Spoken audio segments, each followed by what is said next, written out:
sure this printing. Oh, blimey. One more page to print, and then we'll all be fine and dandy. Oh, is that right? See, I had a choice. Either print your comments off or get me hibiscus. Priorities. Let's have a look. So, where are we? That's that, that's that. Getting myself sorted. Evening, yeah, wrong. Welcome to live number 69. So we're having a collective 69 this evening. You can crack your own gags as much as you want.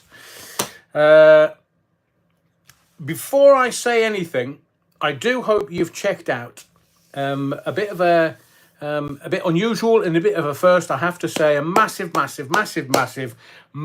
thank you to Retro on his bikes, who has been a huge supporter of the channel for the longest time. And Retro and I did a little thing about the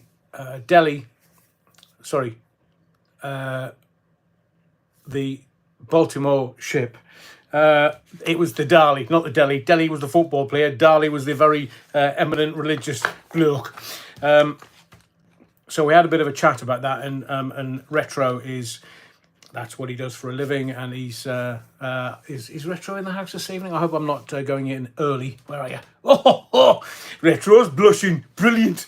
But thank you to Retro on his bikes, who are, as I say, has been a long-time supporter of the channel, and it was just a real pleasure to be able to.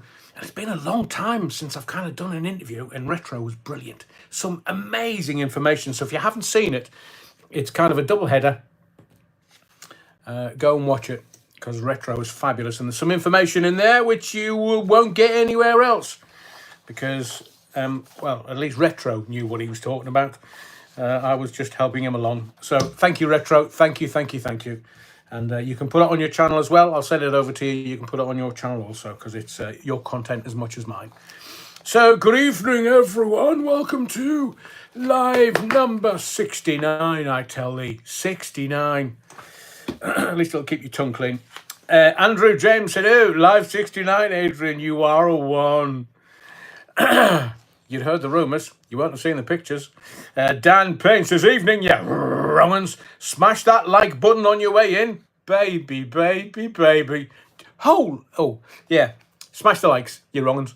And leave your shoes at the door. Did you bring cake? That's the password. Battenberg. Cliff Wilson says, evening all. Thank you to Retro for his earlier guest appearance. Very informative. Thank you, Cliff. You see, Retro, we wouldn't have gotten it anywhere else. And the thing is, though, we don't trust the mainstream media. There's about as far as we can spit them. But we trust Retro on his bikes. So we know that everything that Retro said today is absolutely pucker and kosher. Tower Block Tracy's in. Evening. You're wrong. Oh, Tower Block Tracy. It must be your evening. We're having a 69 tonight. Andrew James, I have stuttering penguins. Does that count, Dan? What do you mean? Rich evening, yeah. Wrong'uns. Retro on his bikes, evening all. He's in the body of the Kirk this evening. Tower Block Tracy. Oh, rich baby cakes. Mwah.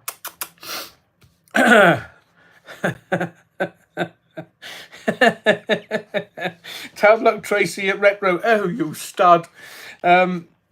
Rich Retro, a marine expert, and a jolly good fellow to boot.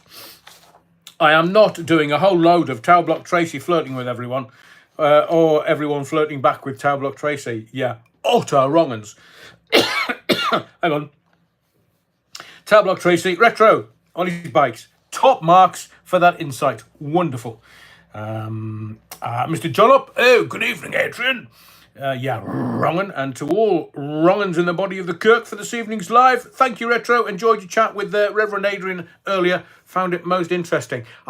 Because Retro inspired me tonight, I've done a bit more digging and I've got a bit more info coming for you that we can sort of add to that. Lynn Turner's in the body of the Kirk. Welcome, Lynn. Arrived at the church, Adrian. Hello, congregation, and the Most Reverend Alan. How do you become like you Reverend? Because you just go, yeah, I know a few passages from the good book. I'll wear a collar and I'll fiddle with kids. So, what else? When do you become a very reverend? Is that when? No, I shan't say it. I shan't say it. Simply because I'm not a man to bash the bishop.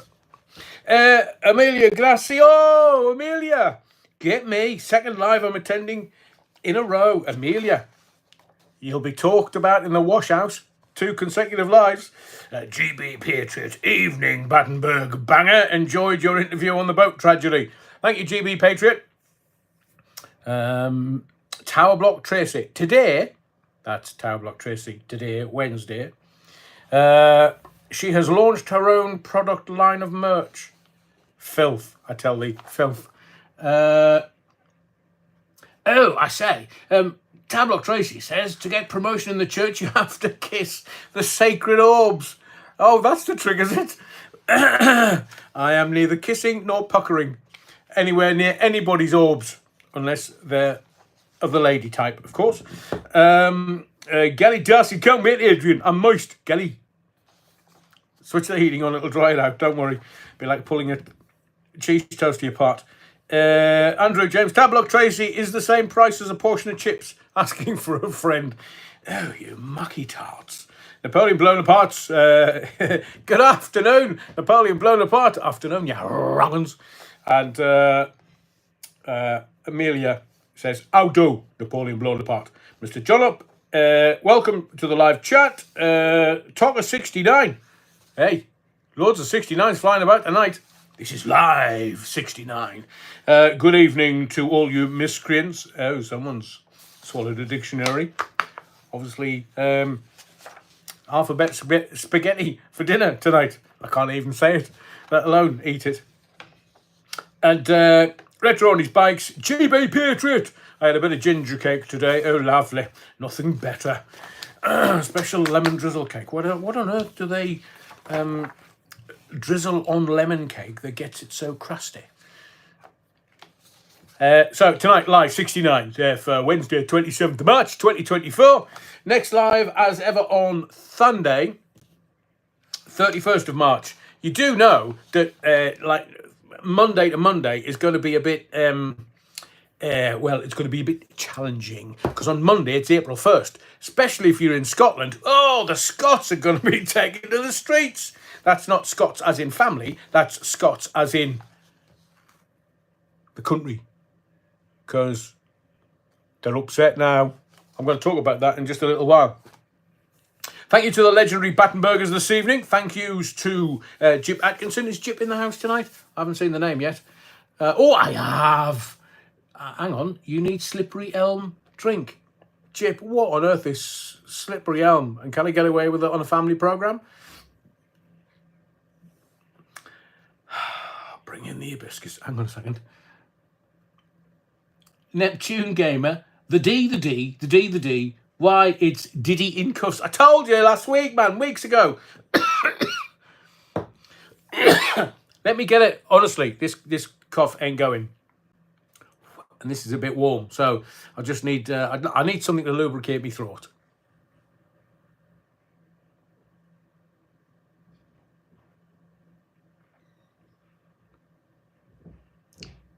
There are those who know, and there are those who think they know. Thank you, Jip. Jip is a legendary Battenberger for this particular live, and the message was awesome, awesome. Kate Webster, keep going, Adrian, keep going. Well, I intend to until the cops catch up with me. Thank you, Kate, and thank you to Rich. Loving this tonight. You're full of passion. Oh, Rich. I might be tonight as well. Young, dumb, and full of passion. Honestly, I'm going to set them up for you all night tonight. I couldn't wait to get on air, to be fair. What can I ask the Bovril? Why is it whenever I say your name, I feel like my sphincter kind of closes up really tightly? Is it because Diddy's in the house? You know what the P stands for, don't you? As in P Diddy. Pedo. So the bottle, 50p sixpence, 50p sixpence. Keep going, Adrian. Enjoyed it immensely tonight. And the live wasn't bad either. The bottle. Only joking. And to Rambo, evening. Got you one for the big drive home. That was Sunday night. I mean, I don't know what's going on because I'm lasting for 2 hours. Is that because I'm doing it regularly that I seem to last a little longer?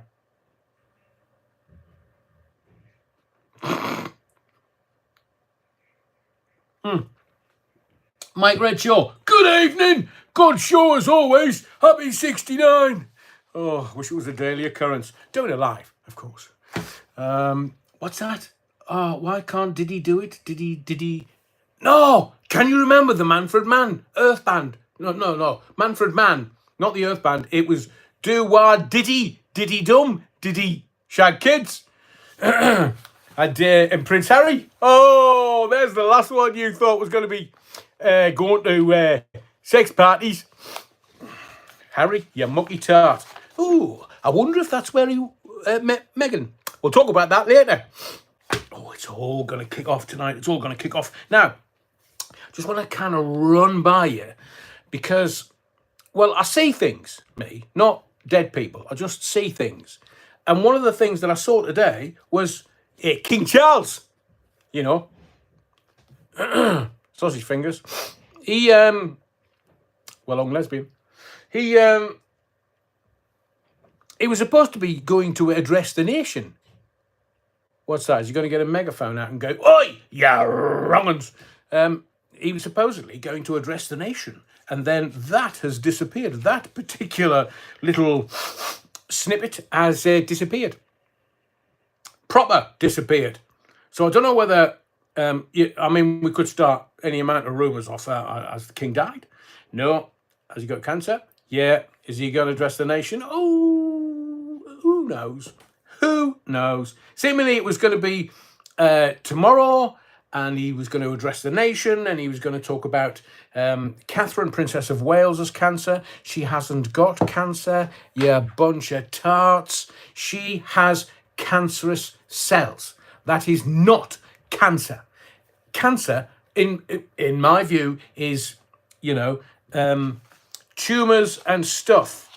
They may have been pre-cancerous cells, but it was confirmed that she had cancerous cells, not cancer. Can you see how the mainstream media are just a bunch of arses? They can't even get it right. And then they kind of go, oh, Catherine's being, she's, you know, being an inspiration. Oh, keep that story going. They're a bunch of slackers. You know, they're off somewhere. Anne Mahal. Anne Mahal. Easy for you to say when you've had 3 whiskies. And she's not doing anything until the 27th of April. What, a slacker, 5 weeks off. Nice. Can I have that gig? Yeah, Gary Darcy says, how are you, man? Smash the likes, please.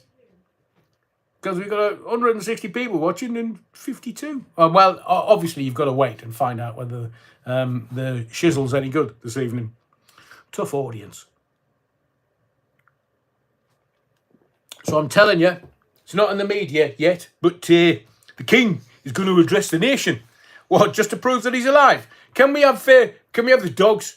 Because, you know, the Queen had corgis. I wonder what kind of dogs they've got. Hasn't William and Catherine, Prince and Princess of Wales, haven't they got a lab, black lab? Hang on a second, who said that? Rich, is that a Big Ben mug? Yes, from my climbing up 334 steps up Big Ben. It's got nothing to do with the 69 at all. But, can I tell you, just as a little aside, while we're talking about royalty and, you know, the Palace of Westminster, I booked the new Mrs. Allen and I some tickets to go and have a look around the Speaker's apartment. Technically a palace.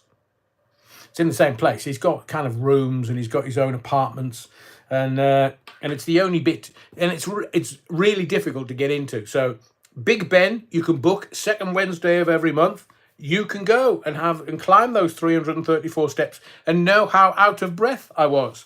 Sounded like Jimmy Savile on a school bus. And you can go and listen to the great bell going off. Oh,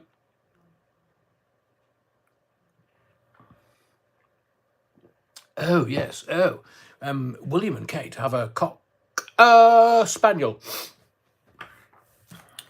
That's why the Windsors, when they did the live stage show called Windsor's The End Game, she was known as Two Cocks Kate. Now I know it's a cock spaniel and William. Being a bit of a cock. So watch out for Charles addressing you tomorrow. Now, Black Swan event. Because I do hope you're giving credit where credit is due, that we were first in the queue telling you about the Black Swan events. Even Russell Brand, bless him. Bless him. He'd just tell you what's already in the public domain. 50p sixpence, 50p sixpence. So Black Swan event, I'm just going to give you a bit of an education. 30-second education. Are you happy to hold on, baby? So Black Swan events, let me tell you, it's kind of a Black Swan theory or theory of Black Swan events. It's a metaphor that describes an event that comes as a surprise. I've had a few of them in my time. And it has a major effect and is often inappropriately rationalised after the fact with the benefit of hindsight. Now, let me tell you, if we dig a little deeper, Black Swan event is a catastrophic event of global proportions that opens up new ways of functioning. It makes way for the old to be replaced by new and innovative methods, rules, and technologies. You could say the rise of the internet was like a positive Black Swan event, or the subprime mortgage disaster in America is like another one. I would say 9/11 or 7/7. It's the unexpected that changes the way we work. 9/11, have you tried to get through passport security recently? They take naked pictures of you. You kind of hold your hands up like, I'm going to get shot. I'm going to get shot. What do you mean? It's cold. So I used to train at David Lloyd's in Nottingham. She's probably not alive now. The shock would have did her. So I was in the changing room, and it was during the day, so there wasn't that many people there. And I was kind of wandering around, just having a shower, as you do, like men. Unless, of course, you're a man, but decide you want to go in the women's changing room. That's not my thing. So I was just wandering around. I thought, I'll have a shave. So I had a shave, I was getting myself ready. I was possibly going out a little bit later. And if you've ever been in David Lloyd's, they have a pool. So they have the changing rooms here, and kind of there's a door for each to go through into the swimming pool. And I was standing there and I heard the door go. In my head, it's like, clock, somebody else is in the changing room, need to be on my best behaviour. Now running up and down, screaming, I'm buck naked. Just be respectful, Adrian, be respectful. And I couldn't work out what was going on. So I'm facing the mirror after finishing having a shave. I'm facing the mirror, and then I just turn sideways, and it's this old bird in the men's changing rooms. And I looked her dead in the eye. I'm stark naked. I look her dead in the eye. She's got a coat on and a hat. She's obviously coming from outside. She looks me up and down, and then looks me in the eye and kind of goes, And I said, it's pretty cold in here, woman. Give me the benefit of the doubt. And she skedaddled off. Never seen her again in my life. Just skedaddled off. It was the first time I was standing there, as naked as the day I was born. She looks at me and goes,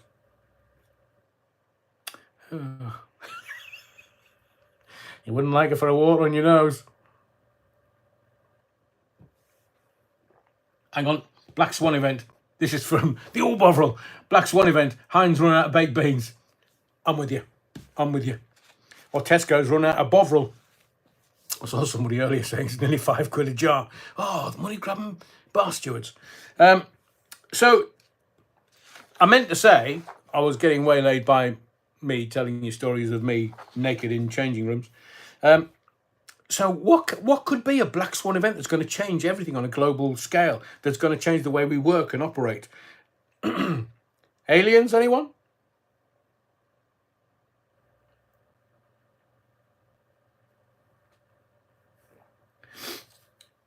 Well, I don't know whether you've seen what's going on with Russia. I was going to talk about it tonight because it's just making me laugh me cap off. I've told you. And this is just from, extrapolating all the information from the Middle East and from the Black Sea and from Ukraine about what it's all about. And somebody somewhere, and it's not being mentioned in the British media at all, in any way, shape or form, but some pesky, dratty person or persons unknown has bombed one of Vladimir Putin's ships, and it's gone up like a Roman candle. I have got the video of it, and I will no doubt upload it tomorrow so you can see it. 3 different angles, a couple in black and white, but it goes up. But where does it go up? It's the Black Sea, and it's Putin's warships patrolling the Black Sea, in particular Crimea. So don't tell me that we're not on the case here. This is a collective. This is a community of critical thinkers, and it's not just me. Because I do get people saying to me, "Hey, Adrian." But I did say to you, Crimea.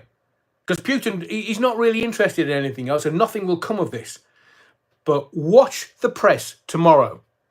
There will be zero in the press. They won't tell you about it, because the video that I've got's in either Ukrainian or Russian.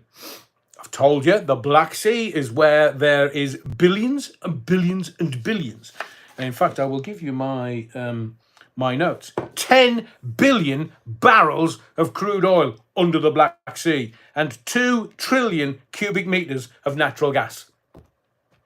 Russia wants its energy independence. China wants its energy independence. America, yeah, well, kind of. They've got it coming out of the Caspian Sea, out of North America. So please, whenever you see any of this stuff in the media, watch how they're reporting it, what angles they're putting on it, because they're all propaganda peddlers. That's all they are. And this is not going to be in the media tomorrow. So a third of Russia's Black Sea fleet was blown up today.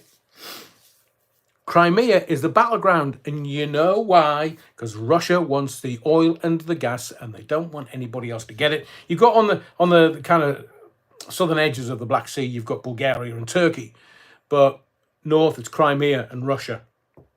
And the best place to be to get it out of the ground, Crimea. Most of these vehicles you mentioned are built here. What vehicles?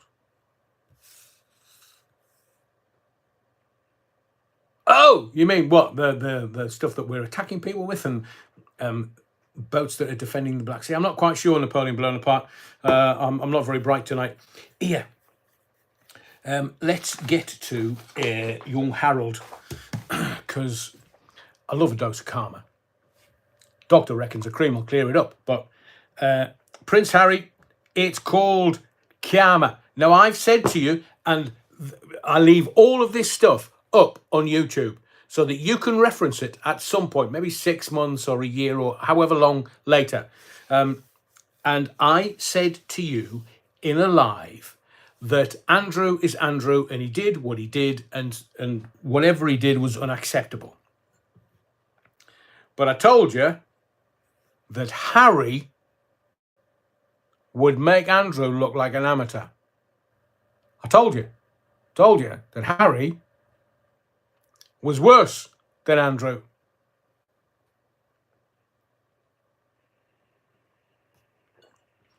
So I'm not quite sure which live it was. It'll take me weeks to find it. But I told you, I left it there. And this is where the good stuff is on the lives, because I can't say some stuff on videos on YouTube because they'll kick me off. But so long as I'm not monetized and so long as you're here watching, then you get the good stuff. You get the gold stuff. We go digging for gold on a Sunday and Wednesday. And oh, by the way, if you're a newbie tonight, there might be a few newbies in the 175 people that's currently watching. Just drop us a mention and we'll give you a mention because we love newbies coming and joining the body of the Kirk. So let's get to Harry. So first, Ponce Andrew. And then, the poor Duke of Edinburgh, he's still warm in his grave. And now they're going to pull his statue down. Not off. Down. They're going to pull his statue down. Poor bloke, man. They've done it a couple of times. Is it in Cambridge or somewhere? So now we're getting to Prince Harry. Hang on. Question. With these powers and IT outages the last few weeks, is that a trial run or a black swan? Well, I am going to talk about the Chinese tonight because it's funny. Like, I went to Vancouver once and my mate, who shall remain nameless, what did he call it? It was something like Beijing Couver or something, because there were so many Chinese in Vancouver. You know, there's billions of them. They can fill the planet. If there's 2 or 3 billion of them, they can go anywhere on the planet. Just don't mention the Chinese spies in the House of Parliament. Do you forget that? I didn't. One of them was arrested. Researcher. Chinese. House of Parliament. Mother of all parliaments. And then the hacking stuff yesterday. I've said to you before, the reportage, the news cycle is 24 hours. If that, sometimes. Yesterday morning, the Chinese have been hacking us.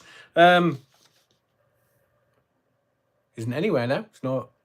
Nobody's mentioned it. Oh, we're bored with that now. Move on.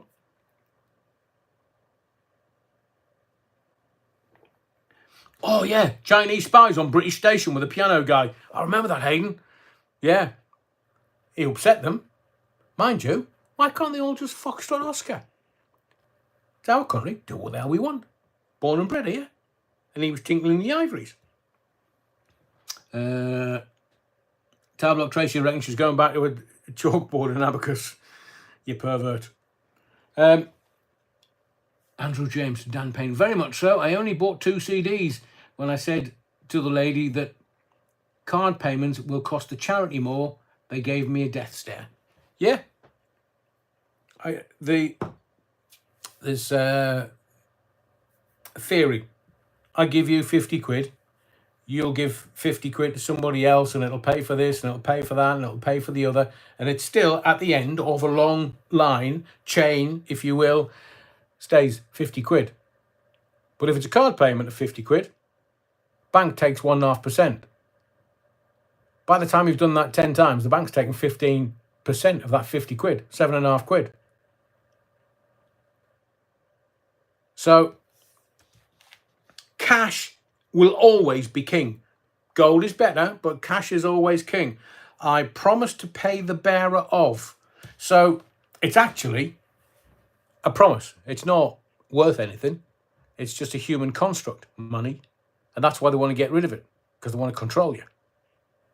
I did see something yesterday about central bank digital currency. They're going to bring it in within 2 years. So, I mean, if you've got 50 quids, 20 quids, 10 quids, 5 quids under your bed mattress, they're going to stop you by saying you can bring them in, we'll take them off you, and we'll give you the money that they're worth. But after, 6 months or a year, they'll be worth nought. You can't spend them anywhere. That's what's coming. 2 years. They want it all done by 2030.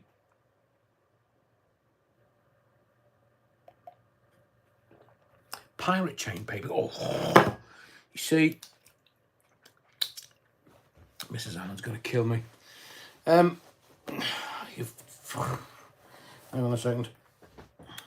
That one. I have thrown hibiscus everywhere.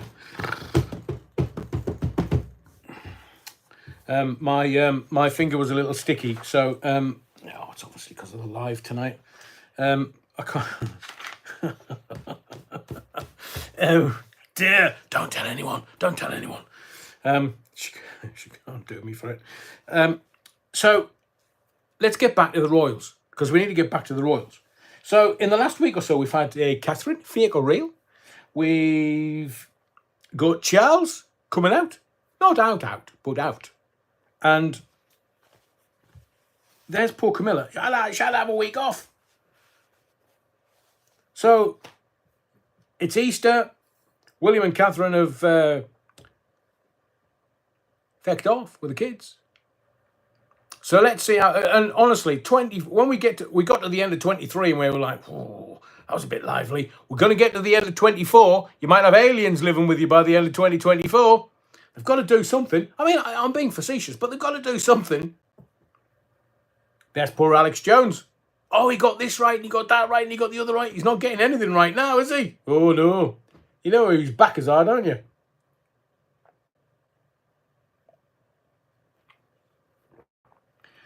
I agree with you. Amalia, we need to start really pushing cash usage on a huge scale. I agree with you. Cash will always be king. Always. But it's the bankers. It's the bankers. They want to control you. They want you to eat bugs. No, what's it Klaus says? You will own nothing and you will be happy. Aye, right. So Harry has been named as a visitor to disgraced rapper Sean P. Diddy Coombs.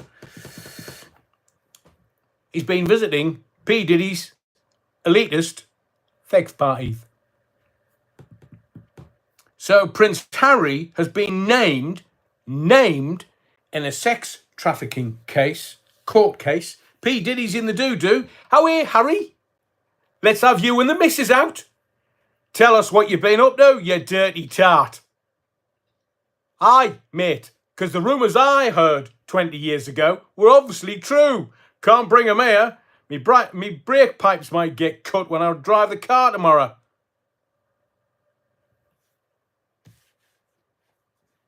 So, what is about to come out, not out, just out, and the names involved are going to cause an earthquake in the entertainment industry. So if you look at Jeffrey Epstein, he was dealing with businessmen,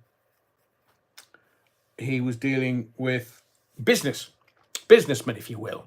And then P. Diddy, he's been dealing with the entertainment industry, like Honey Trap, the entertainment industry. He's got cameras in every room. He's been filming people. And then, I don't know why. Maybe he gets his rocks off with that. I don't know. Chuck Berry did. Chuck Berry was once found owning a motel or something, and he'd installed cameras in all the rooms. I mean,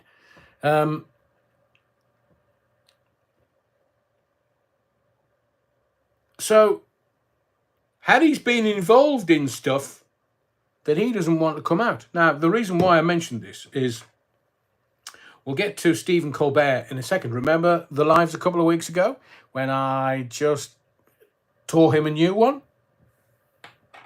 Looks like it's full of contrition. Anyway, we'll get to that in a second. Just want to say this. So, young Harold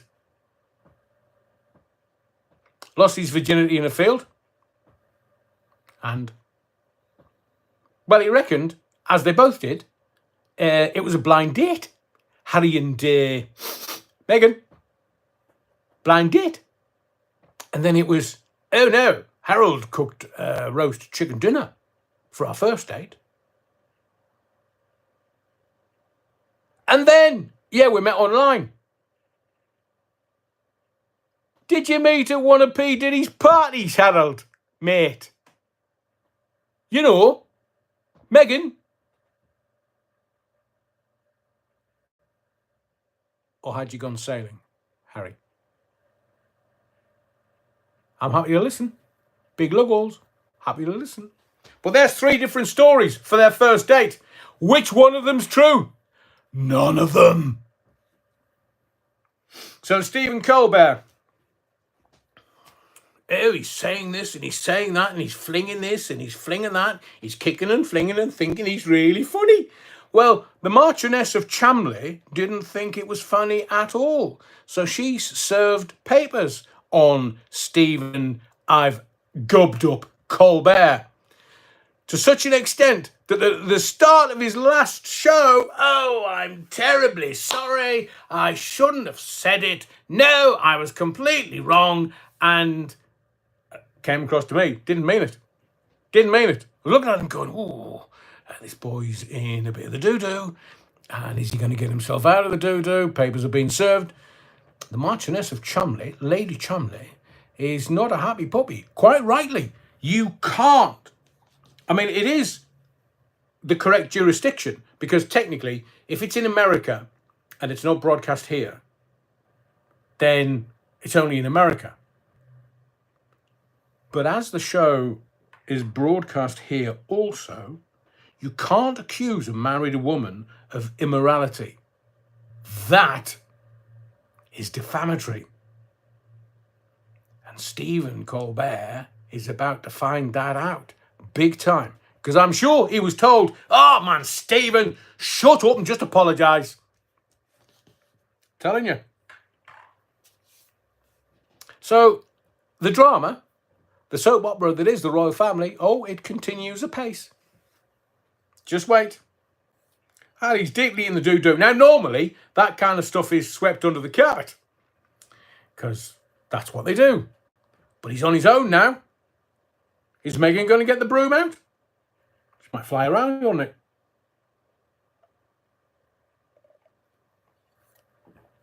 Let's get on to another absolute shit show.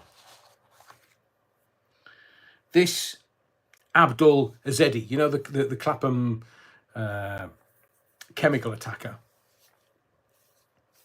He's been buried as a Muslim. Now, please tell me, because I'm really confused here. He was a Muslim, and then he was baptized. He was baptized a Christian. You can't just go, no, I'm not one of them anymore. Not one of them, just one of them anymore. So he's been buried in a mosque. Can somebody sort of hit me around the face or something? Because I can't work this out. Born what you are, into a religion that you are, and look, the Islamic religion had Jesus the Nazarene as a prophet. So he's kind of in their book as well. But the judge that was giving him asylum even doubted his account. And what I've read today, he failed questions on Christianity. Now, look, you know, I studied the good book as a kid. I preached in church when I was 11. All that malarkey. So I was brought up a Christian. Well, I was brought up believing the good book, Old and New Testament. And studied it and loved it, loved the history and all that kind of stuff. Been to Jerusalem a couple of times, just mind blown. But what I can't understand is, and I wouldn't get all the questions right, what did God create on the third day? Mayhem would be my answer. Utter mayhem. And if they turned around and went, no, he created Adam and Eve and from a bit of spare rib, I would get some of the questions wrong. I know I would. So did he. And then he sent immigration and the asylum tribunal photographs of his baptism. So they know the game. They know the game. Get across the channel. Once you're in England, you're getting all the goodies and the NHS for free. So bring the wife over, knock a couple of kids out. There you go. Free healthcare. But you've got to stay there. And how do you get asylum? Oh, tell them you're Christian. They'll believe out. They'll believe anything you tell them. They're as thick as two short planks. I nearly swore there again.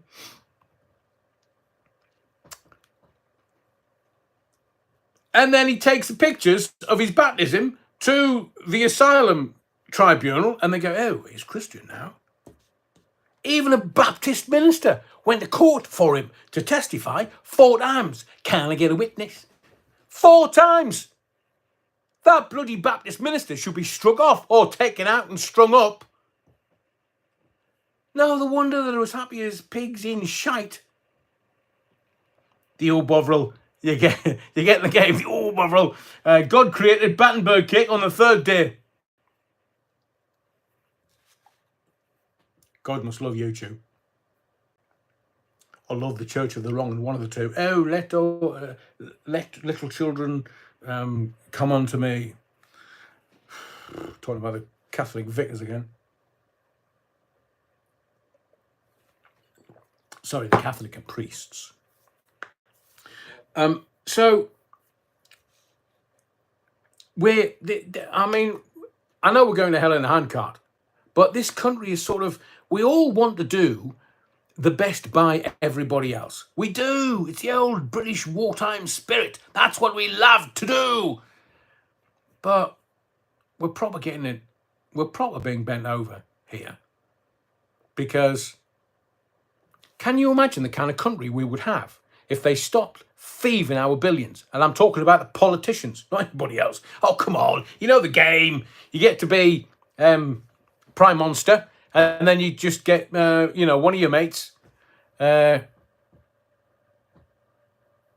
Cameron, get him fly around the world, do all the dodgy deals. Yeah, we'll give you aid. We'll give you billions of aid. Just give us a bit of a kickback.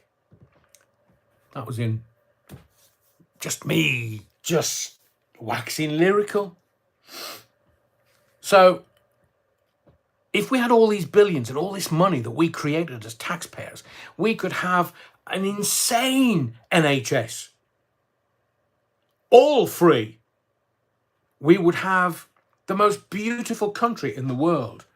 Prince Harry's failed bid to get police protection back cost taxpayer over 500 grand. Whoa, Hayden, has that just come out, or is that kind of recently? I know that one failed recently. But again, I'll tell you the reason. The press don't tell you this because they are... Something I scraped off my shoe before I came and started this live. They won't tell you this. So, it's IPP, isn't it? Internationally Protected Person. So, what they're after, this is Harold, but most importantly, is Mrs. What she's after is she wants internationally protected person. And then she gets it for life. Because there's a divorce coming sooner or later. Either he's going to be kicked out of America by Donald Trump, or the doo-doo's going to hit the fan with P. Diddy. So he can't come crawling back here because he'd be told at Dover, here, try one of those boats in a life jacket, mate. No preferential treatment here. Here, why don't you get baptised? Give you a free house, mobile phone. So he's proper in the doo-doo. He's young Harry. I know, Rich. Virtue signaling tart. That's about as strongly as I'm going to word it. He's still a blood royal.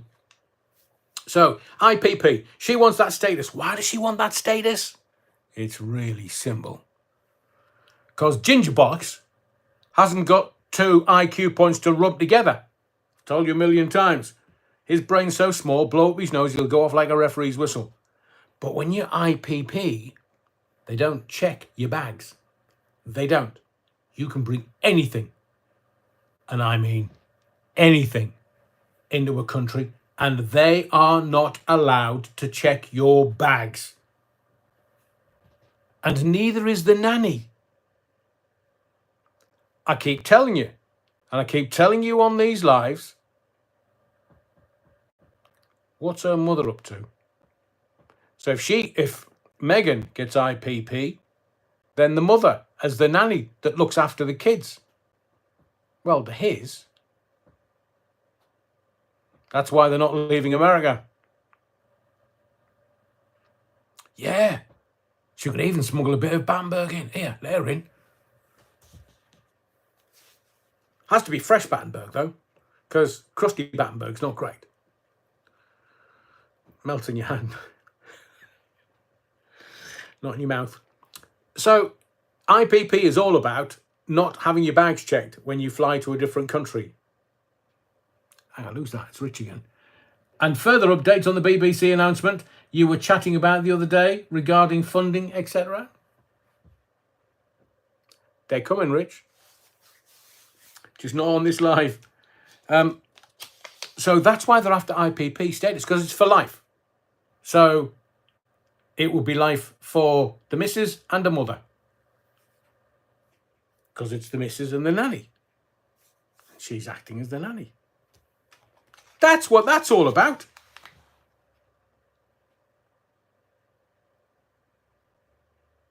Whoa. Hayden, what's the source of that? Breaking. Peter Pan, Alice in Wonderland are among a collection of children's stories that are being... Oh, that was last week, man. Hayden, that was nearly 2 weeks ago, I think.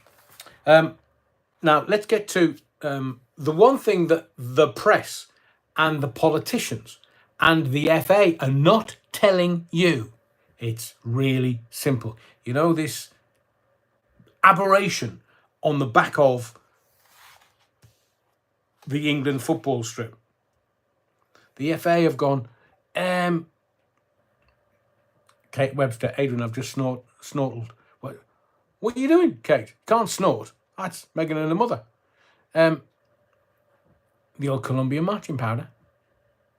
And Biden on his cornflakes, first thing on the morning, just to get him going. I can't wait for November, because that's the aliens are going to turn up in September. They are going to turn up in September, because Biden wants to stay president, and he will stay president if they're at war. I mean, I've seen Tom Cruise in War of the Worlds. Can you imagine aliens? Oh, how cool would that be? Can you remember V? TV in the 80s, where they were eating rats and stuff. Their mouths would open and, oh, God, how cool would that be?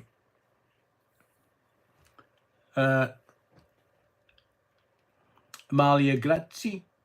Amalia. Apologies, Amalia. Amalia. There are no words. I'm not quite sure what you're talking about. Well, I'm staying out of it. So, Biden, in November, we're having the presidential debates. Not a mass debate. Biden will be doing that. He's a right tosser. So for Biden to stay, Black Swan event, aliens land, he stays as war president for however long the war lasts. So that's what's going on. The St. George's Cross. Now, what the FA have admitted, what they've said is, no, lads, it's fine. It's fine. 2-2 against Belgium. That's brilliant. 1-0 against Brazil. It's Brazil. We'll take that.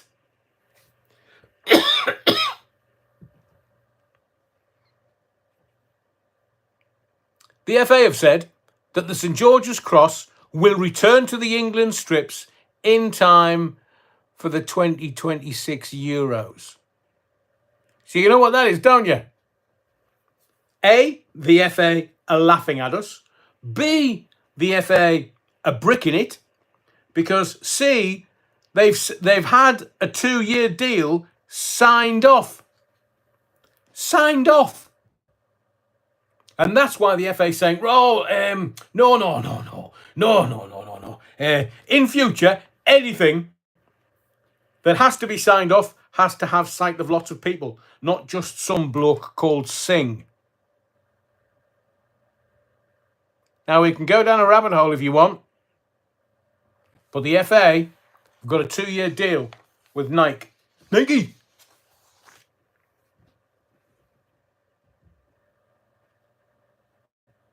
Ooh.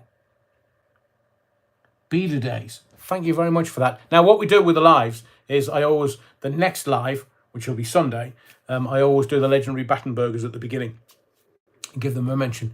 But we'll get back to the FA in a second, because somebody has either made a massive gub up or they've taken a whole load of money. Hi, Adrian. How did you learn to write and speak so naturally in terms of professional presenter journalistic skill? Ooh. Not sure I have. Let me do this, and I will consider that, and I'll probably give you a longer answer on Sunday's live, simply because I've been doing sort of radio for 1979 when I started hospital radio. Been doing big boy radio since 84. And you just kind of, do you know what I think it is? The whole thing about media, whether it's not necessarily the writing, but the presenting part of radio or telly, it's about controlling your adrenaline. Because when you start, it just kicks in massive. And that's why people never want to give up presenting radio, because of the adrenaline rush. But if you can manage your adrenaline, you just get used to it. And there are varying techniques that allow the flow. So, and I wasn't like this when I first started YouTube. But there were some basic skills there. Do you think I should teach? Is that better days? Do you think I should teach the skills? I know Mark Dolan still credits me. The guy from Balls of Steel. I think he's on GB News, and he credits me with some of his techniques that I taught him when he was a young guy, 19-year-old, and I was running a Liberty 963. So maybe I should teach it. Broadcasting school. Rich, I should form my own, because I've forgotten more than most of these people at broadcasting school. I saw an advert the other day for people who were, I go to this school and pay this much, and it's wonderful, and Radio 1 Extra and Radio 1. What?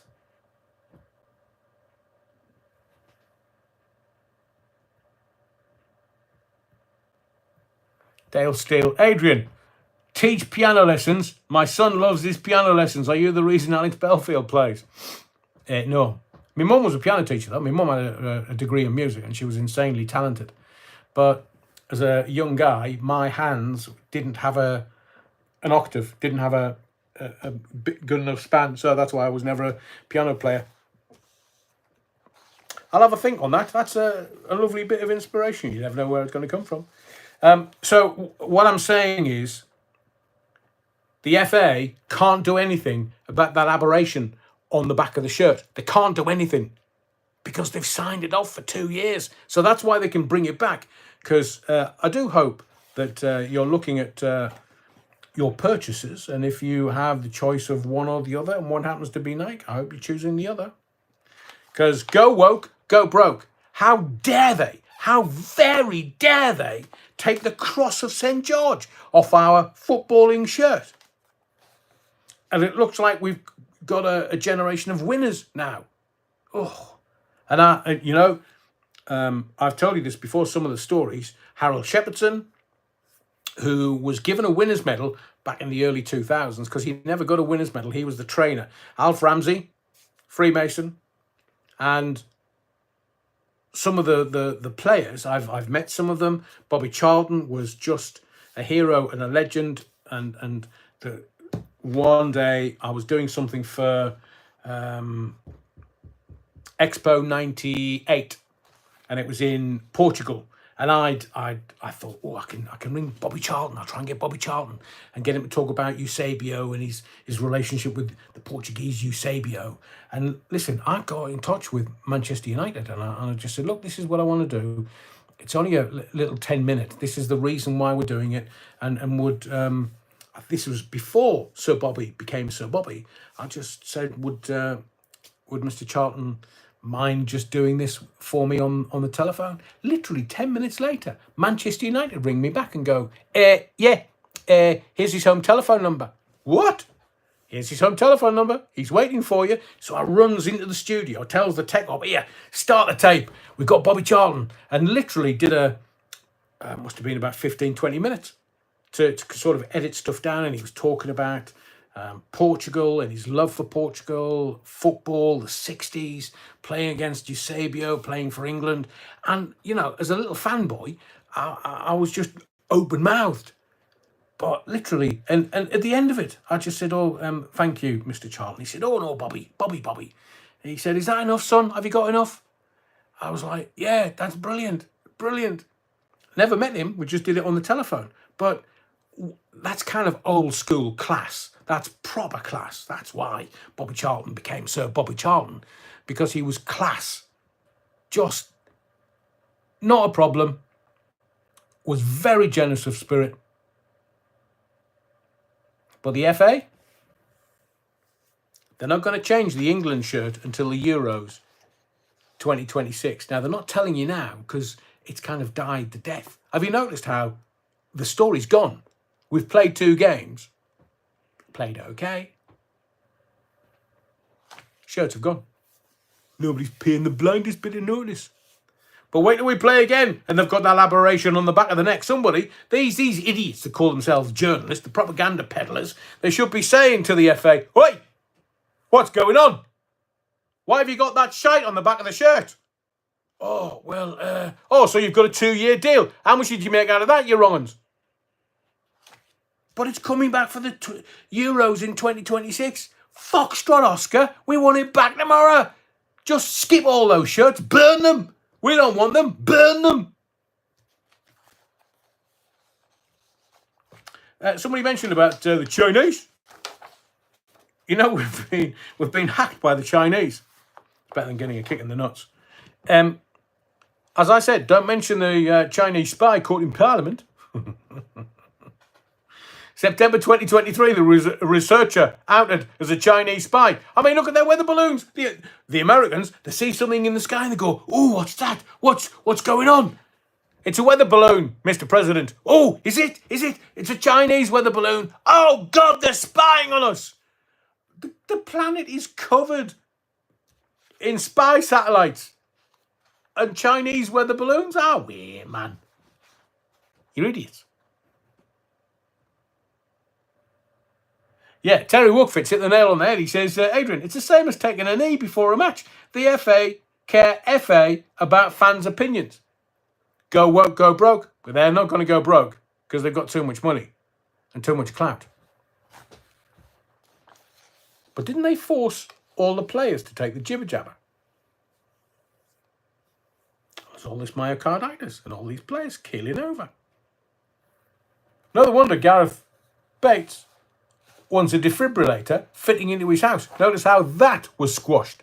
That story, that was squashed real quick. That was squashed within half an hour of it surfacing into the public domain. Why would Gareth Bates want a defibrillator in his house? He'd be one of the fittest men on planet Earth. Weren't they all forced to take the jibber jabber? Do you know, I should see if I could get Andrew Bridgen on the channel. Let's talk about excess deaths.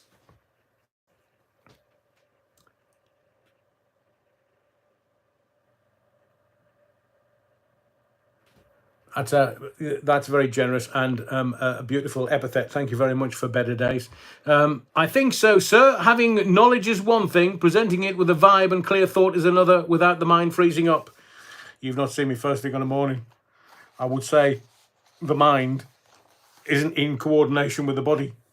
But thank you very much for that. I think it's... Look, I think you throw somebody in the water, they're going to swim. They're going to survive.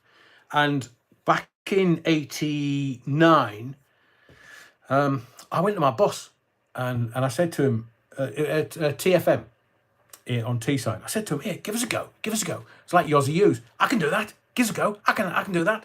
And I said to him, "Let me do the phone in." And he said, "Are you sure?" I said, "Oh, go on, give us a go.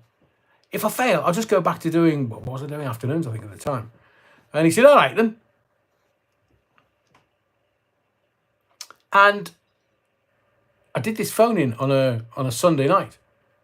And the boss was so happy. He said, "Do you want to do that full time?" I was like, "Well, did I get away with it?" And he said, "Yeah." Generating enough phone calls and, you know, having all that time doing speech radio. I'll give you this for nothing. Most people get frozen by fear. And it's not me being cocksure, because there was a technique that I used on the radio, because what's the one thing that people that do present on the radio are scared of? Scared absolutely witless of.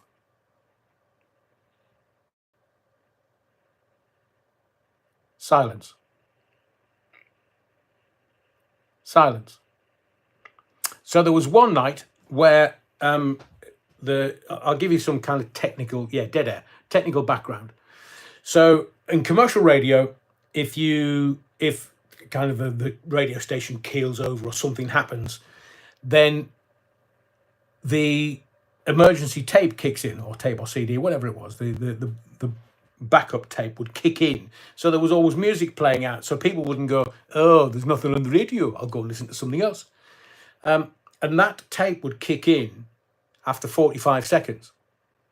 So I'd be talking to somebody and I would think, oh, right, okay, I need to do this or whatever. I just closed my microphone and let them dry up. And invariably they would go, are you there? Are you there? I'd say nothing. And then I'd let the dead air kick in. I'd let the silence, the dead air kick in. Knowing that, and it was pretty hairy if you weren't confident at it. Just watched the clock go around 44 seconds. And then I'd open my microphone and speak. Now, what silence does for the radio listener, it doesn't make them switch off. It makes them turn it up. So they turn it up and go, what's going on? What's going on? Or they might have been doing something, certainly, 10, 11, 12 o'clock at night, might have been doing something else. And all of a sudden it goes, hang on, what's going on? Is it me radio? What's going on? Hang on, turn it up, turn it up, turn it up. That's how you get people's attention. It's just another technique. You've got to do it in the right way. You can't just kind of do it randomly, or you can't do it so that people do switch off. But it's a tool to put in your toolbox. It's very powerful. Silence is very, very, very powerful, but you have to use it in the right way. And not many people will know about that simply because they haven't got the confidence. They don't know. As a professional, you've got to, know everything about your job. Like a golf player will know all the swings, all the clubs, all the balls, all the types of grass, will know everything about what they need to know to be a winner. And commercial radio is about getting an audience. So you have to know everything and have loads of tools in your toolbox to make sure that you get lots of listeners. Because the following morning, that people would go to work and go, oh, yeah, did you hear Adrian Allen on the Late Show last night, or on the late night phone-in, or did you hear Adrian Allen on the lunchtime phone-in? There was like nothing coming out of the radio for ages. Did you hear that? And it's the water cooler moment. It's what people talk about. And if you do something sufficiently dramatic, they'll go to work the next day going, did you, no? Oh, you want to listen? Honestly. And people start to listen. That's how word gets around. Spread it. When people are saying, oh, you should listen to that. Word of mouth is very powerful and free, thankfully. So we've been hacked by the Chinese, and I'm going to get to the MV, Merchant Vessel Dali, in a moment. I'm also going to talk about Kate Garraway, because there's more to talk about. Cadbury's, they're taking the mickey. It's Easter this weekend. And Police Scotland. And if we get enough time, we'll talk about women in the pension age, because they're not very happy. So let's talk about the NHS very briefly, because, again, all your comments are welcome in the chat, all of them. And or when the live is finished, if you're watching this on catch up, then please just let me know, because I love reading your comments when I get the time. And sometimes I'll restart doing videos around your comments.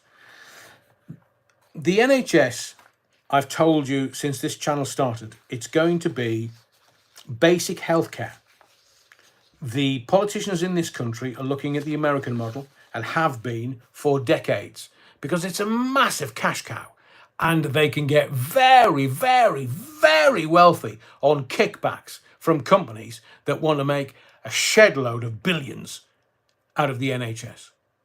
And then if you look at all these illegal immigrants, they want over here, so they get free healthcare if they're going to get babbied up. They get it for free. So it looks like what the politicians want us, and Retro's right. The NHS is broken, but it's been broken on purpose. We are all going to get, the people of this sceptred isle are going to get basic healthcare free at the point of use. Everything else we're going to have to pay for. So the doctors who are setting up their own private hospitals so they can charge anything they want are going to get very wealthy. Very, very wealthy. And rich. So all the billions from our taxes and national insurance that are being pumped into the NHS, somebody else is going to make a nice little earner from. So like Medicare in America, I think somebody mentioned that. Yeah, Rich said Medicare in the US. So what will happen is A&E, the basic healthcare, free at the point of use. And you're going to have insurance. Might take another 20 years or so, because they're literally crippling the NHS. Doesn't matter how many billions you put into the NHS. It's never enough. Never enough doctors. Never enough nurses. Never enough foreigners.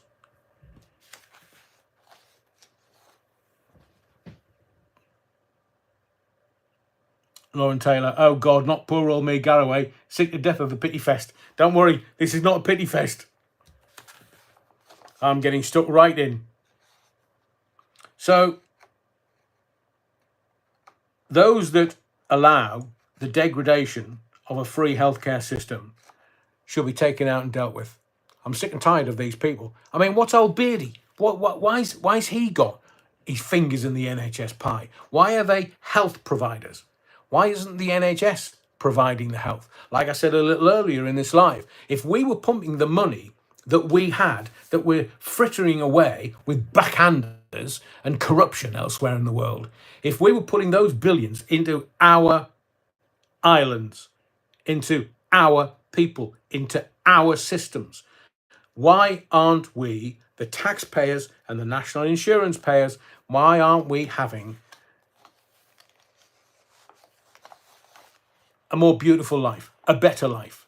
And don't talk to me about local councils. Why aren't the local councils, the ones that are going bankrupt, why aren't they being held to account? So, you know, Rich Boy and his cohorts, and then Keir Starmer, is he scaring you yet?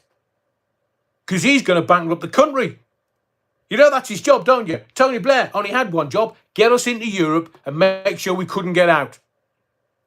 And now he's promulgating his, let's have electronic ID. Tony made Foxtrot Oscar. And he's still shouting it. So why can't we do what we should be doing with the NHS? Making it the envy of planet Earth. That's all why all these life jacket wearers are coming across in dinghies. You can have 2 or 3 kids free on the NHS here and get provided for and get free money and free housing. Oh, can you imagine? Let's knock 3 kids out in nearly 3 years. They'll be getting mansions and money and phones. No wonder they want to come here. And benefits. We need to stop all that. Stop it. Cut it off at its knees. Put all the money that we'll be putting in people who say we've come here for political asylum. Foxtrot Oscar will put it into the NHS. If you don't like it, swim back across to France. They've got a brilliant support system over there. And it's a safe country. And all the doctors that want to take money out of the NHS because they want to ride around in Bentleys. I think I'm becoming a communist. Why don't we just cap their pay? 150 grand a year. Anybody can live on that very nicely. And if you marry a doctor, 300 grand a year going into your house. That's more than enough to have a really nice lifestyle. I know you work hard. I know you've studied for a long time. But 300 grand for the pair?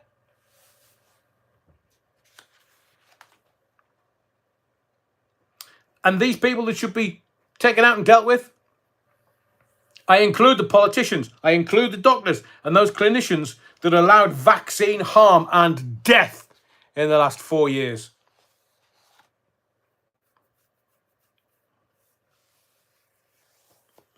Think you're powerless? Wait till Keir Starmer gets in. And, you know, Peter Mandelson, have you noticed how Tony Blair and Peter Mandelson have pitched up now that they know that Labour's going to get in at the next election? Well, that's what they think. I think I've said this for the last 18 months. They may think that people are just going to pitch up and give them their tick in the box. People are going to stand there and they're going to think, hang on, who can I vote for? Well, I can't vote for the Tories. They're a bunch of bastards. Who can I? Oh, does that mean if I don't vote for the Tories, I've got to vote for Labour? I'm not going to vote for them. I saw what they did last time. Now, yeah, all right, the Tories have been in, 14 years? Can you remember the notes that were left at the Treasury by the Labour Party? There's now left. It took us austerity for quite a few years to get things back on an even keel. Do you want to go down that route again? I don't. Let's talk about this. And if you haven't seen, I'll say it again and I'll say thank you to Retro. Retro on his bikes did a lovely little interview about the MV Darley, the merchant vessel Darley over in Baltimore. And it's my latest video. Go and watch it if you want. It's only 20 minutes, but it contains lots and lots and lots of information.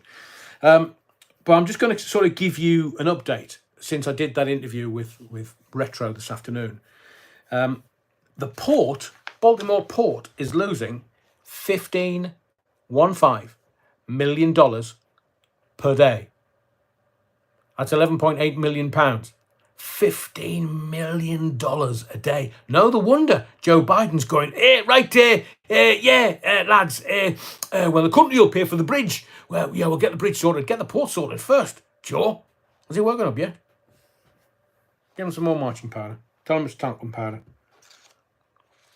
Now, I'll give you sort of a timeline of what happened. So the MV Darley left the port of Baltimore at midnight and 44 hours. That's Eastern time, not GMT. The vessel started straying off course. Now, it came out of the port and then turned to the port, which is left, seafaring language. Port is left, starboard is right. Did a bit of a U-turn and then went straight for the bridge, but kind of drifted a little bit. So it started straying off course at 01:26 in the morning. Now, less than 1 hour after it left the port of Baltimore, the crew of the Darley sent a Mayday signal, alerting port authorities that the ship had lost power. That gave authorities about 90 seconds. That's what I was asking Retro in the interview that we did a little earlier. How long did they have? And it was literally seconds and minutes. Now, according to local media, it gave them 90 seconds to stop the cars driving across. Now, if you watch the video, in another one of my videos, you'll see the car lights just driving across the bridge. And I was mesmerized by them, thinking, is the bridge going to collapse while they're on it? And thankfully, they were literally seconds away from the car going into the river, the bridge collapsing. Now, and according to Sniffy Joe, President Biden, he said that the 90 seconds where they stopped the cars from driving over the bridge undoubtedly saved lives, undoubtedly. So at 01:28, the MV Darley collided with the Francis Scott Key Bridge. You've seen the video. Now, the first emergency unit arrived on the scene about 20 minutes later. 20 minutes. And I have got some very, very, very, very important and prescient information for you to do with that and the police response. So the first emergency unit arrived on the scene at 01:50. The governor, Wes Moore, declared a state of emergency at 10 a.m. on the Tuesday morning, like 9 hours later, almost. Divers retrieved a data recorder from the ship, and I'd heard, now this might be happening whilst I'm broadcasting this, but it was said that the information from the data recorder was going to be released to the media today, Wednesday.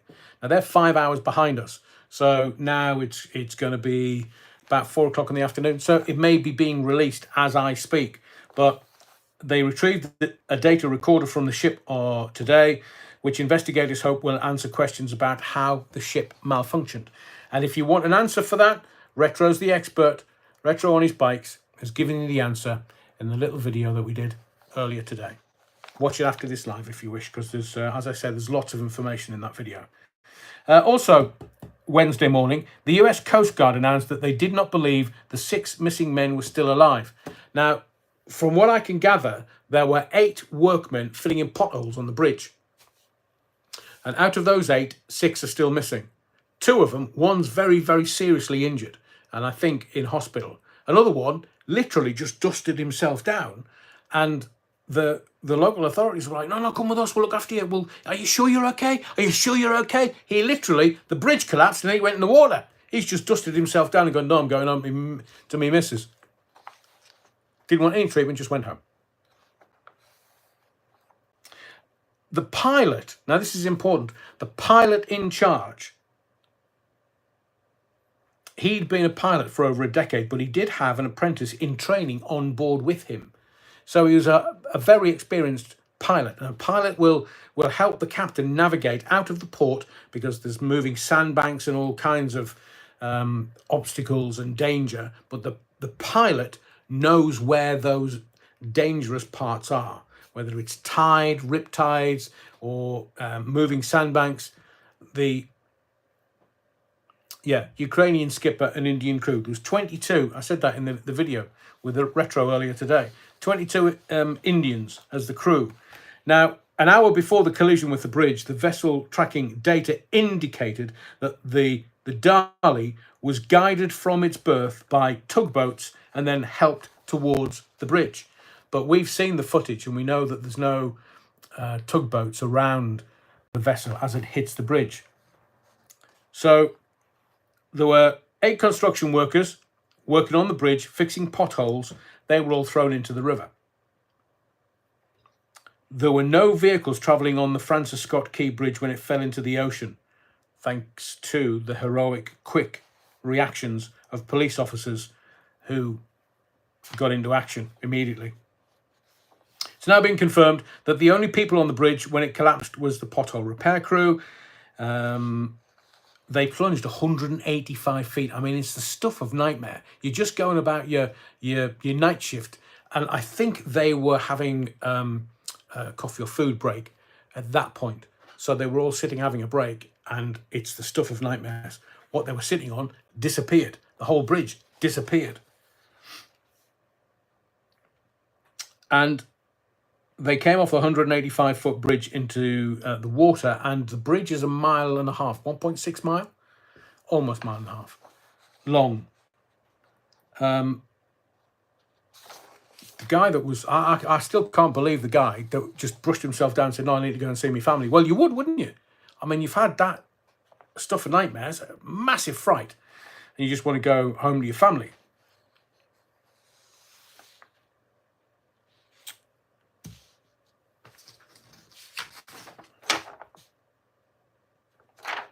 Bizarrely, I haven't printed off the rest of what I was going to tell you.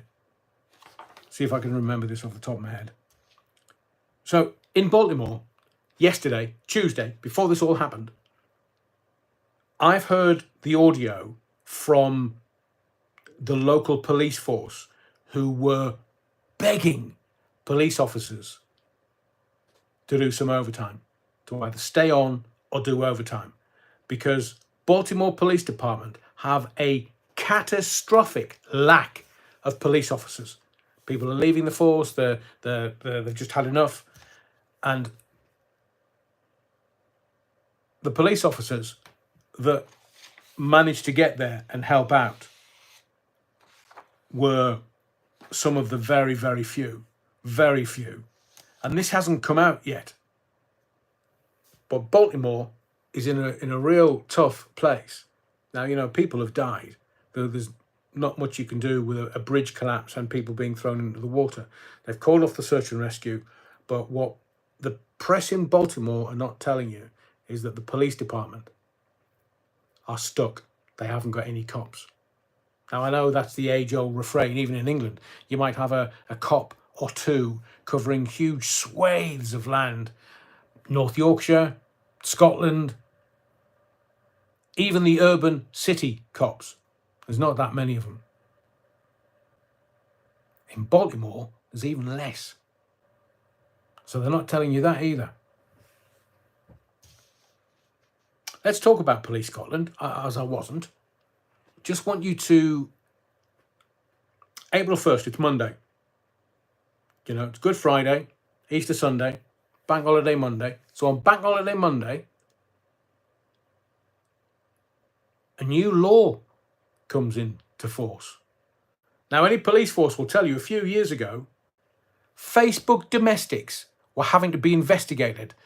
Somebody on Facebook would say something about somebody else, and because they'd been in some relationship, whether they were married or seeing or engaged or just in a relationship or had lived with someone, the police forces wouldn't come round for your house that had just been burgled.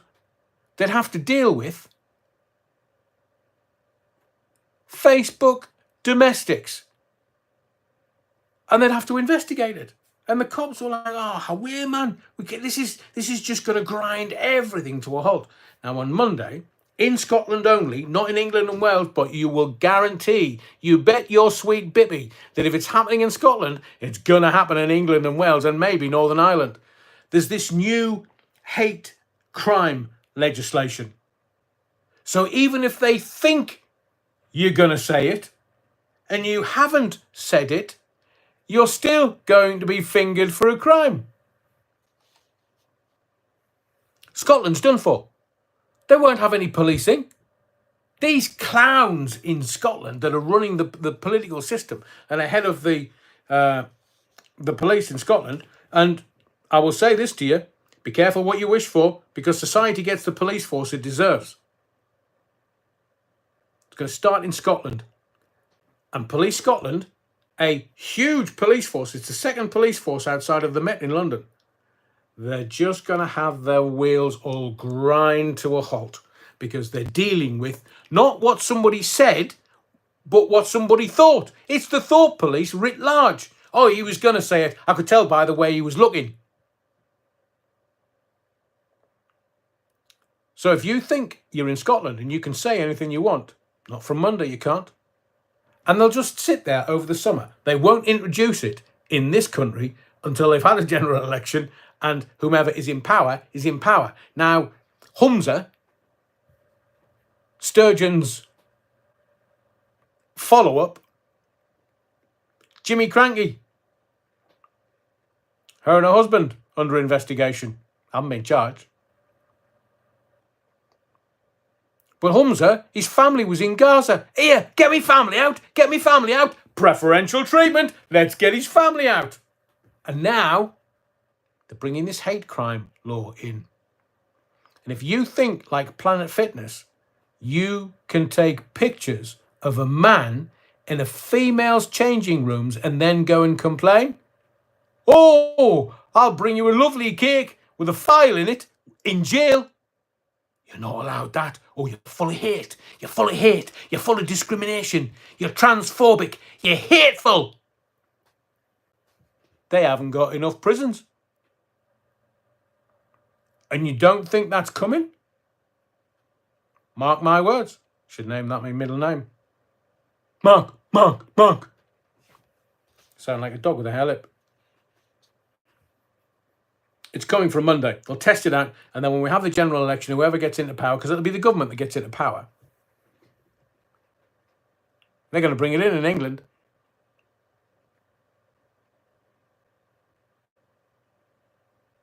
You're racist. You're homophobic. You're transphobic. You won't let men in women's changing rooms. Honestly, I don't know where common sense has gone. We're lost in these sceptred arms, but this is just not here. This is worldwide. They're rolling this out to make sure that you can't say what you're going to say. And look, of course, any real hate crime needs to be dealt with. Hate crime is hate crime, needs to be dealt with. but not common sense when it could be dealt with at source. So, like if one of the fitness companies in this country said, no, you can't, men need to go changing in women's changing rooms, then that's fine. That is fine. Vote with your feet. Because as we are now seeing, these companies that go woke end up, Wicks, Bud Light, end up going broke. So let them. And just you keep your own counsel, don't get yourself into any trouble, and then just walk away. And as you leave the door, go, had away and shite, ya buncher.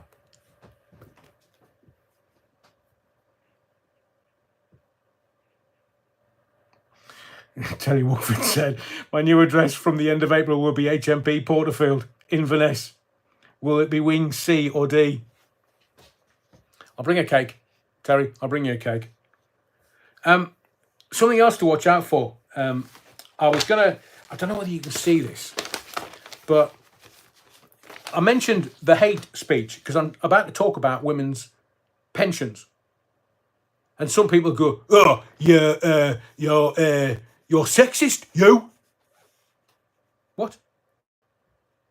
I'm just letting you know. Because, again, when I say to you, be careful what you wish for, women have wanted equal parity with men. And I've told you a million times, you were duped. I want to be a man's equal. Brilliant. But there was a time where you weren't paying any taxes. So, people upstairs, in the shadows, the greys, pulling the strings, let's get the other 50% into work. Not working from home, not that malarkey. Get them out, so it'll affect the kids. Mental health of the kids, struggling. So for the last 50 years, women have been burning their bras, they've been going out, and they've been having a rare old time. Doing what men did. And then.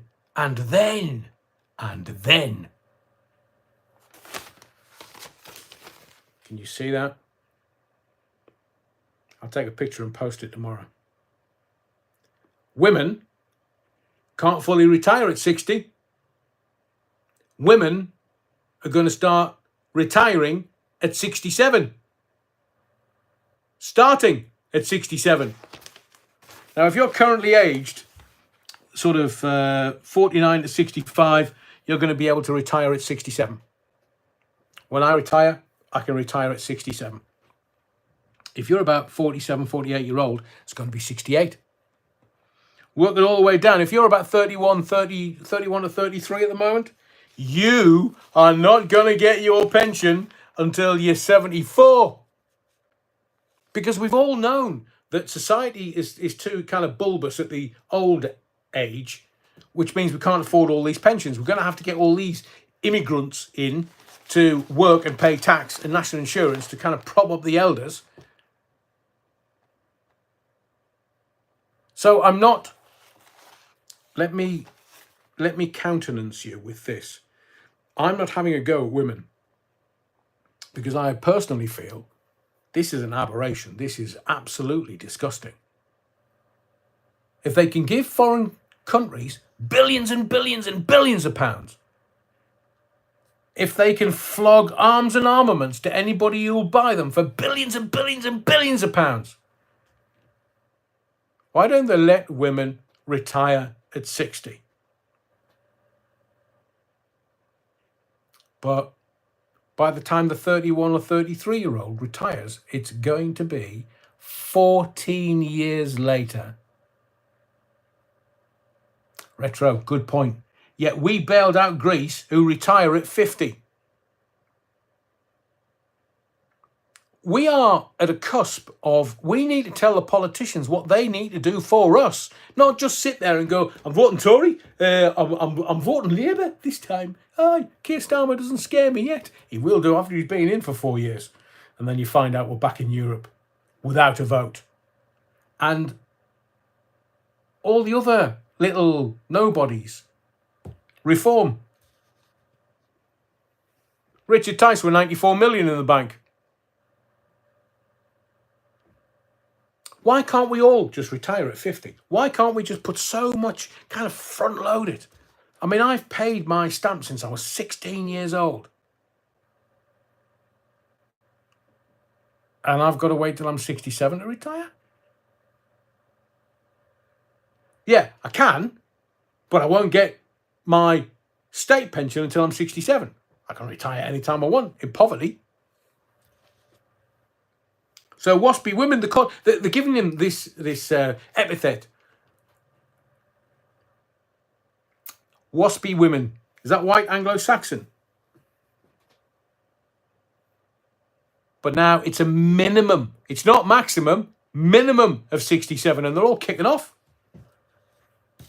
And, you know, some women will have looked after the home and the kids. I'm not being sexist about this because, you know, some guys went out to work. Some women agreed to be housewives and would look after the kid and keep home and make sure everything was good for the kids, because having a stable home is very good for the children's mental health. Very good. Look at the state of society now. We're all stabbing each other. Or vaping at 10-year-old. Smells nice. Gives you cancer. So I'm told. We'll get to the grifter in a moment, because I watched that telly thing, so you didn't have to. But I want to tell you about, you know, chocolate is fabulous. Chocolate's just marvellous. If ever I'm struggling with anyone, I know to just take 4 paces back and just throw chocolate. Works every time. But Cadbury's, and you won't have seen this anywhere, might be in the papers tomorrow, but nowhere today, seemingly Cadbury's have made gesture eggs. I mean, do they do fudge eggs? Because I wonder how they do that gesture. Maybe it's a couple of fingers of fudge in an egg. How do you spell Foxtrot Oscar? So we have gesture eggs. It's like the Americans at Christmas. They don't call it Christmas, they call it holidays. What?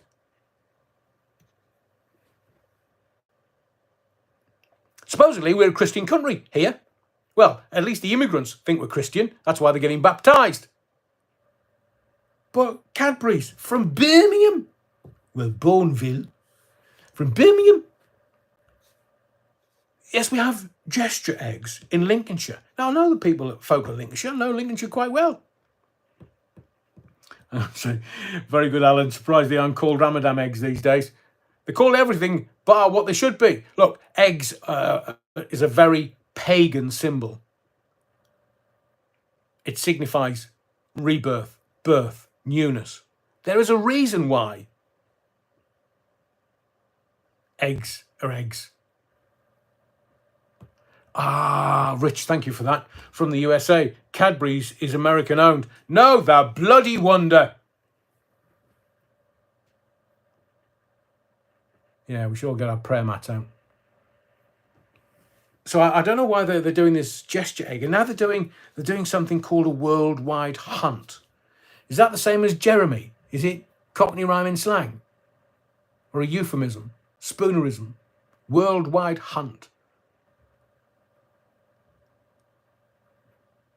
No, behave.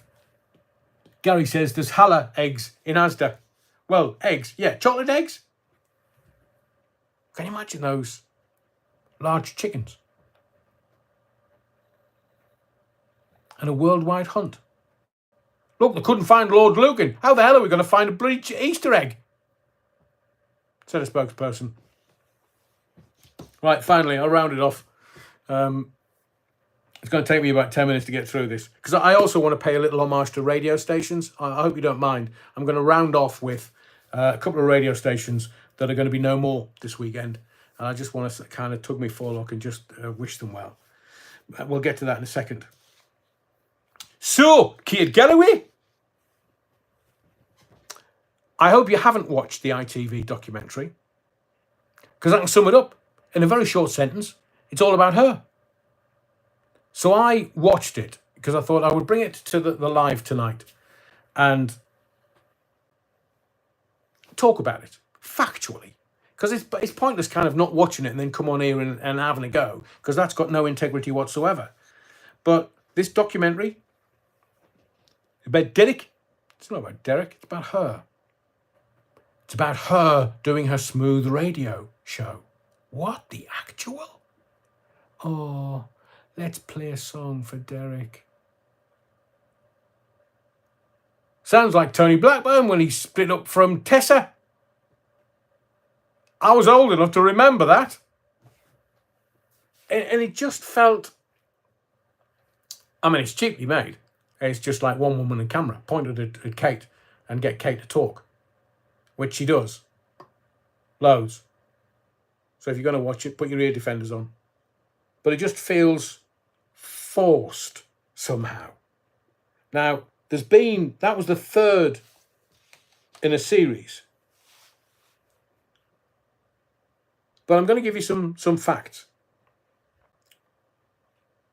Around 1 million people are cared for at any time in this country.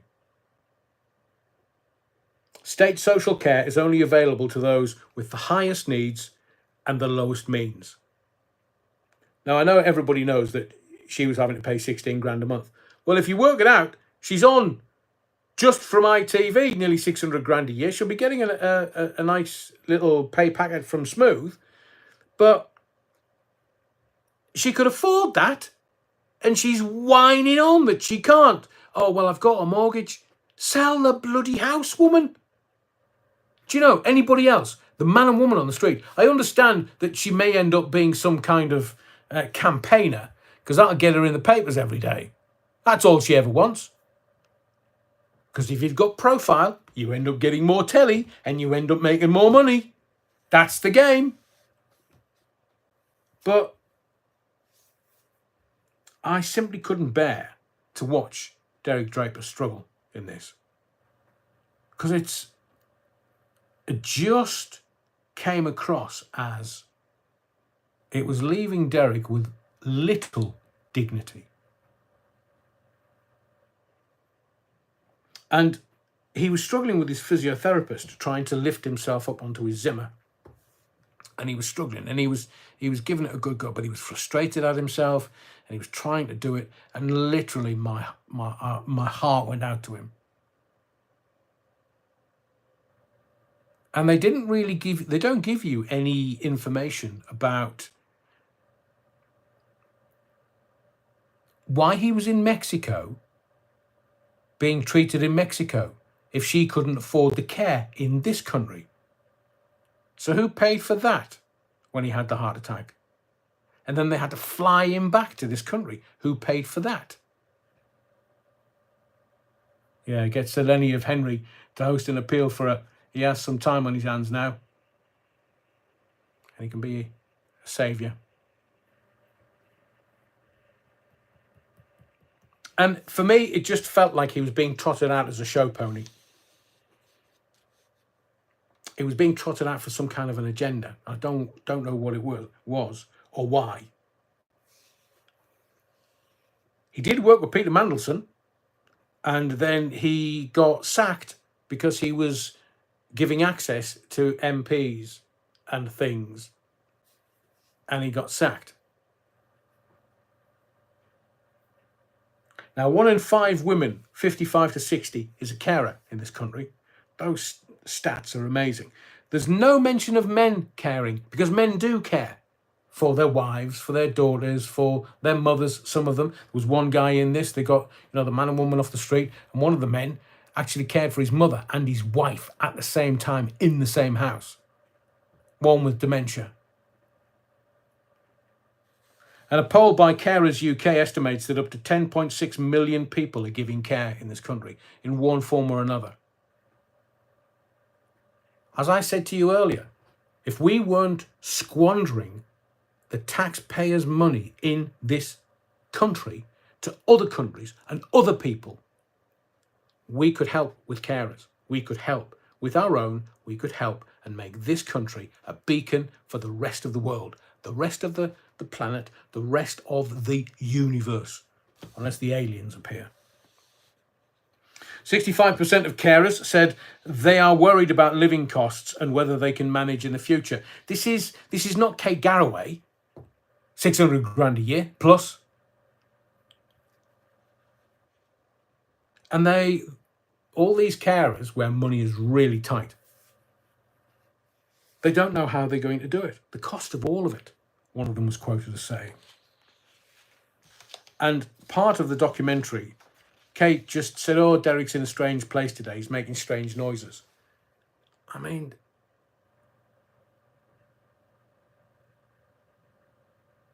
he wasn't in pain, but just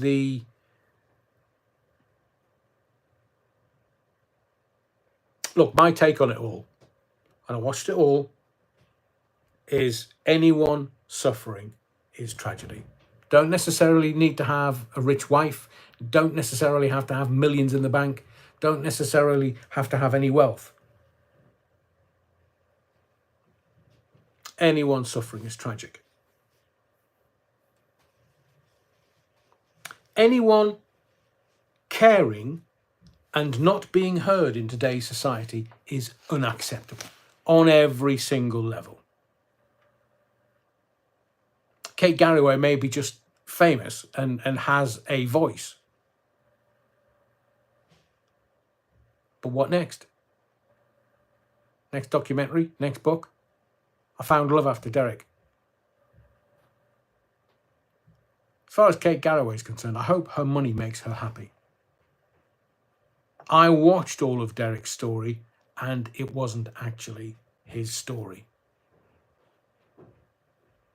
It was Kate's story about how hardworking she is, how impoverished she is, and how she's now full of regrets Derek has gone and she didn't hold his hand enough. Now, I will tell you, if you haven't watched it and you decide to do, I will tell you what there wasn't. Warmth, tenderness. It felt scripted, cheap, diary of a mainstream media puppet.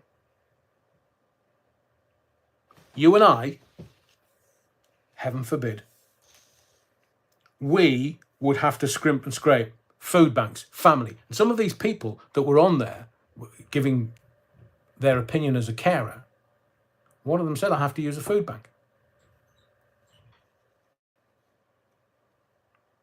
Unpaid carers were having their say. And I do believe it's a conversation we should have as a country, as a community, as an evolved, intelligent, sophisticated society.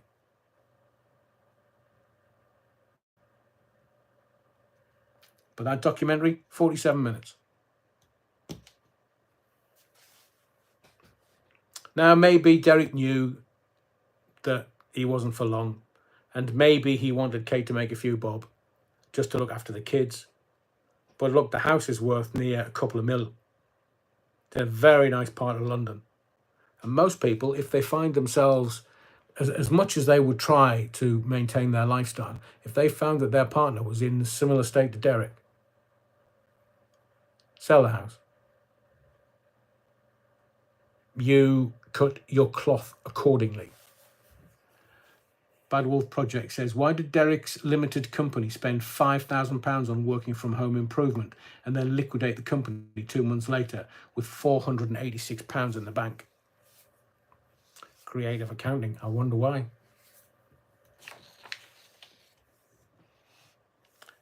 Let me finish on something slightly different, but something close to my heart. Radio, professional radio, commercial radio. And this weekend, around the country, there, certainly in the northeast, TFM and Metro are no more. They're hits radio. And this weekend, two of my favorite radio stations that I've worked for, and I've worked for many, worked for a lot, but Radio City was one of my favorites. Rock FM's right up there in my top 3, as is Radio City. Rock FM, I've got loads of stories, loads. It was brand new for Britain. I was part of the launch team. It was, I joined Rock FM within a couple of weeks of the launch. And I'll tell you a story about Radio City. It was, when I was there, it was based in Stanley Street in Liverpool. And the boys from Bros, the two of them, the twins, were visiting the station, Stanley Street building. And I have never seen anything like it. I mean, I was talking to them afterwards. And so Stanley Street, they didn't block off the ends. So there was like hundreds and hundreds and hundreds of women, girls, teenage girls, waiting for them. Don't know how they found out that the Bros boys were going to be at Stanley Street. But we saw the car pull up, and the security had to make sure that the car door was open, and they grabbed the boys, literally grabbed them, lifted their feet off the ground and chucked them into reception at Stanley Street. And I've never seen a look of fear like it in both their eyes. Because I said to them, what is it like living your life every day like that? And they said, that's why we don't wear earrings, we don't wear any jewelry, we don't wear any chains around our necks or anything in our ears, because little fingers get into the chain and try and pull it off, or they'll try and pull earrings out of your ears, and you can end up with your ears ripped off your head. You can end up being choked by a chain or anything that you're wearing. So they have to be very careful about what clothes they wear, what jewelry they wear. And they were two handsome boys. I can understand why the women were mad about them, but the fear in their eyes. And all they had to do was go about 10 feet from the car door to the entrance door of Radio City. Imagine the Beatles in Liverpool. How mad that would have been. So Radio City's been around since 1974. Commercial radio in this country is 50 years old. Best part. Capital, LBC, City, the big stations. And they had, I saw Tony Snell, old friend of mine, who's now with BBC Merseyside. He was doing breakfast when I was at Radio City. And these radio stations on Monday will be no more. The name Radio City will have gone. 50 years of heritage, gone. Because the people that own these radio stations have decided that they want a national brand, Hits Radio, and they just don't want to have Rock FM and Radio City as brands in the UK radio market anymore. And I think that's a real sad thing. It's just all homogenous, vanilla, just no... And I've got friends that work at Hits Radio. But it's not the 80s. It's not the good old days where you had character on the radio and depth and fun and great music. It's a sad weekend for commercial radio in this country, I believe. In my view. And I got 40 years at it. Thank you to everyone that's smashed the likes tonight. Brilliant. Thank you very much. And to everyone that's viewed the live tonight. Don't forget, I am on, well, it's X, formerly known as Twitter. You can't call it Twitter anymore. It's X. But I am on X. It's at Adrian Allen. It's that simple. You can find me. I'm going to make that more active as we hurtle through to summer of 2023. I do wish you and your families well. Be well. It's not going to be fun 2024, but it'll be certainly revealing and enlightening. So my name's Adrian Allen. Thank you for your likes, your subscriptions, but most of all, your indulgence this evening. Go well, be well, and I'll see you Sunday, 8 o'clock for another live, and I will be there before with more videos. So make sure you're subscribed, otherwise you'll miss the videos. Be well. Speak to you soon.